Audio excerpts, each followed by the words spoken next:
পারিবারিক মানসিক চাপ কমাতে সহজ 3টি অভ্যাসের কথা বলবো। আমি কাউন্সেলিং সাইকোলজিস্ট এবং ফ্যামিলি থেরাপিস্ট।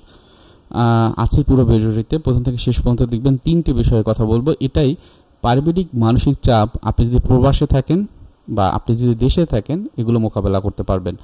সো প্রথমে যে বিষয়টি আসে যে পারিবারিক চাপের যখন হয় তখন কিন্তু কোনো না কোনো মানুষ এফেক্টেড হয়। কারা এফেক্টেড বেশি হয়? সবথেকে বৃদ্ধ যারা অথবা সবথেকে শিশু যারা বয়স কম এরা কিন্তু বেশি এফেক্টেড হয়। এবং এছাড়াও যাদের ভিতরে এটা টলারেট লেভেল বা রেজিলিয়েন্স পাওয়ারটা অনেক বেশি তাদের সমস্যাগুলো কম হয়। তাহলে এই যে পারিবারিক চাপ সেগুলো কিন্তু কমাতে হবে, কারণ এটাই হয়তোবা পরবর্তীতে দেখেন অনেক সময় স্ট্রোক মানুষ করে ফেলে, বিভিন্ন রকমের কি হয় যে হার্ট অ্যাটাক করে ফেলে, অনেক সময় শারীরিক বিভিন্ন রকমের লক্ষণ দেখা দেয় এবং সেই লক্ষণগুলো কিন্তু একদিনে হয় না। দেখবেন পরিবারের 2-1 থাকে রাতে ঘুমায় না, খাওয়া দাওয়ার অনিয়ম করে, অনেক সময় দেখা দিনের বেলাতে আবার অনেক সময় ঘুমিয়ে পড়ে, অনেক বেশি ডিপ্রেস থাকে, অল্পতে বিরক্ত হয়, আবার অল্পতে উদ্বিগ্নতা বা মানসিক চাপ বোধ করে। এই ধরনের লোকগুলোকে দেখা যায় যে বেশিরভাগ ক্ষেত্রেই কম বয়সে অতিরিক্ত বয়স দেখা যায়। তাহলে এখান থেকে বের হওয়ার জন্য প্রথমে যে বিষয়টি আমি বলবো পারিবারিক আলোচনা বা ফ্যামিলি মিটিং। খুবই গুরুত্বপূর্ণ এই বিষয়টি। পরিবারে যখন কোনো সমস্যা হবে তখন আপনারা চেষ্টা করবেন অন্তত সপ্তাহে 1 দিন আপনারা একত্রে বসবেন, পারিবারিক একটা মিটিং বসবে এবং সেখানে অন্তত 20 মিনিট বসে কথা বলবেন। আপনারা যখন কথা বলবেন, কেউ একজন কথা বলে সেটা মন দিয়ে শুনবেন, অভিযোগ করবেন না, সমাধানটা কিভাবে আসে সেটাকে গুরুত্ব দিন। এটা হলো 1 নম্বর। 2 নম্বরে দোষ দেওয়া বন্ধ করুন, সমাধান খুঁজুন। একটু আগে আমি যেটা বললাম এটা আসলে খুবই গুরুত্বপূর্ণ। কেন গুরুত্বপূর্ণ? দেখেন পরিবারে যে কোনো সমস্যা হলেই তখন একে অপরকে দোষারোপ করে এবং এটাতে কি হয় যে আমরা সমাধানটা কীভাবে পাবো সেটা নিয়ে কথা হয় না। আপনি 20 মিনিট বা আপনি যদি 2 ঘন্টাও থাকেন দোষারোপের উপরেই চলে যায়, এই করেছিল, এগুলো বলে একদমই লাভ নাই। যেগুলো হয়ে গেছে তো হয়ে গেছে। তাহলে আমি এখন কি করতে পারি? তুমি এই কাজটা করো না, এটা বলে কিন্তু কোনো লাভ নাই। বরং আমরা কিভাবে একসাথে করব এই দৃষ্টিভঙ্গি আনুন এবং ইতিবাচকভাবে আমার পরিবারটাকে সচল রাখুন।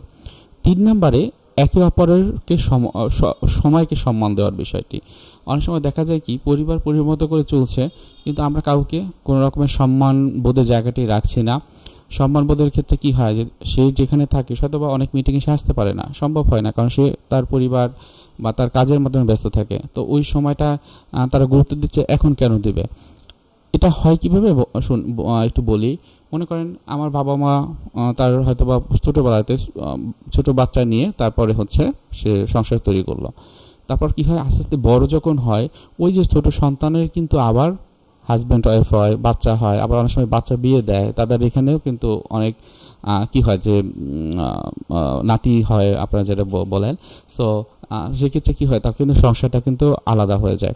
সো এইখানে তার সময়কে গুরুত্ব দিতে হবে, তাকে রেসপেক্টের জায়গাটা করতে হবে, কারণ তারা যদি সিনিয়র থাকে তাদের ওইখানে তাদের সময় দেওয়া বাধ্যতামূলক, কারণ সেটা হলো তার খুব কাছের এবং সেখানে যদি সে কোনো কষ্ট পায় সেই কষ্টটা আসলে সে ভোগ করতে হয়। সো এই জিনিসটাকে মনে রাখবেন, একে অপরের সময় দিবেন। আর কারো কোনো প্রশ্ন থাকলে অবশ্যই কমেন্টে জানাবেন। এর আগেও আমরা এই নিয়ে অনেকগুলো ভিডিও দিয়েছি। মূলত ভিডিওগুলো যারা প্রবাসে থাকেন, বাইরে থাকলে তখন কিন্তু তারা এই সমস্যার সমাধান করতে পারেন না।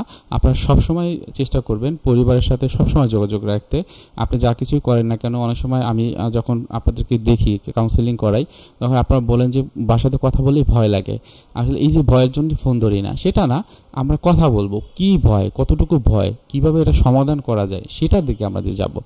সো ভিডিওটা আর বড় করছে না, অবশ্যই সবাই ভালো থাকবেন, সুস্থ থাকবেন এবং কারো কোনো প্রশ্ন থাকলে কমেন্ট বক্স আছে সেখানে করবেন। ধন্যবাদ, সালাম আলাইকুম।